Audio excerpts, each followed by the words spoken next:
திருச்சியில் அரங்கேறிய அனைத்து பிரச்சினைகளுக்கும் அமைச்சர் KN நேருதான் A1 குற்றவாளி என திமுக MP திருச்சி சிவாவின் மகனும் பாஜக நிர்வாகியுமான திருச்சி சூர்யா அடுக்கடுக்கான குற்றச்சாட்டுகளை முன்வைத்துள்ளது அரசியல் களத்தில் பெரும் பரபரப்பை ஏற்படுத்தியுள்ளது. ஒரு கட்சியில நீங்க அமைச்சருக்கு சாதகமா இருக்கிறாரு, எந்நேரமும் அவர் துணையா இருக்கிறாருன்னா ஒரு அளவுக்கு நீங்க கட்சியிலுமே இன்னும் அவர் மேல எடுக்கப்பட்ட நடவடிக்கையை இன்னும் ஸ்டாலின் அவர்கள் மீட்கல. அவர் இன்னும் மாமன்ற உறுப்பினரா இருக்காரே தவிர கட்சியுடைய பதவியை நீக்கி தான் வச்சிருக்காங்க. சமீபத்தில் திருச்சியில திமுகல என்னென்னலாம் பிரச்சனை வந்துச்சுன்னு குறிப்பிட்டு சொல்ற அளவுக்கு சர்ச்சைகள் எழுந்துச்சோ அது எல்லாத்துலயும் இவர் தான் A1. நீங்க எங்க அப்பாவோட வீட்டுல தாக்குனப்பயுமே இவர் தான் அதுல A1. கண்டோன்மெண்ட் காவல் நிலையத்துக்குள்ளார புகுந்து பெண் ஆய்வாளரை தாக்கி அவங்க கை உடைஞ்சு GHல அட்மிட் ஆனாங்க. அதுக்கும் நாளைக்கு DGP கூப்பிட்டு FIR போட்டதுலையும் இவர் தான் A1. காஜாமலை பகுதியில் வங்கி கையகப்படுத்துறதுக்காக DRO அங்கே நேரடியாக களத்தில் போனப்போ அவர் தாக்கப்பட்டு அதுக்கும் கைது நடவடிக்கை இல்லைன்னு எல்லா DROவும் சேர்ந்து போராட்டம் 30 நாள் உள்ளிருப்பு போராட்டம் நடத்தினப்போ கூட கலெக்டர் காஜாமலை விஜயை கைது பண்ணாமல் இருந்ததும் நேருடைய தூண்டுதலில் தான் அவர் தான் அந்த கேஸ்லேயும் A1 இருந்தார்.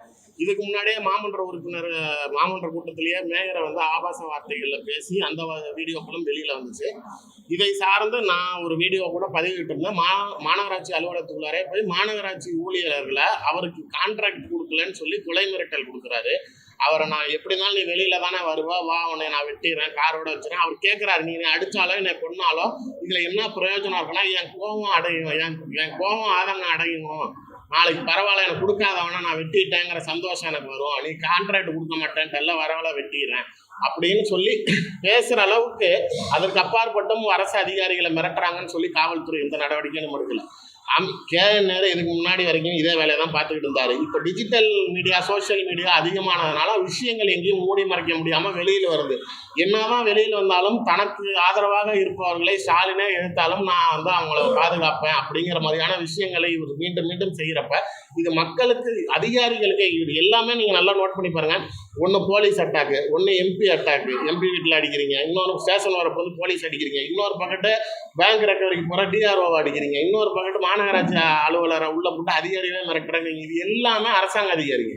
நீங்கள் அரசாங்க அதிகாரியை வெளிப்படையாக இவ்வளோ தூரம் மிரட்டுறீங்க, அடிக்கிறீங்க, உதைக்கிறீங்கன்னா சாமானிய மக்கள் நீங்கள் தன்னுடைய தொகுதிக்கு மேயர் நிதி ஒதுக்க மாட்டேங்கிறாரு, அதுக்காக தீ ஊற்றிக்க போனேன் அப்படிங்கிற அளவுக்குலாம் காஜாமலை விஜய் நல்லவர் கிடையாது. அவருக்கு என்ன அப்படின்னா அவருடைய கான்ட்ராக்ட் அது அவருக்கு ஒதுக்கப்படலை. அவருடைய அதாவது இது ஏற்கனவே திருவள்ளூரில் ஒரு திமுக கவுன்சிலரை இடைநீக்கம் பண்ணியிருக்காங்க.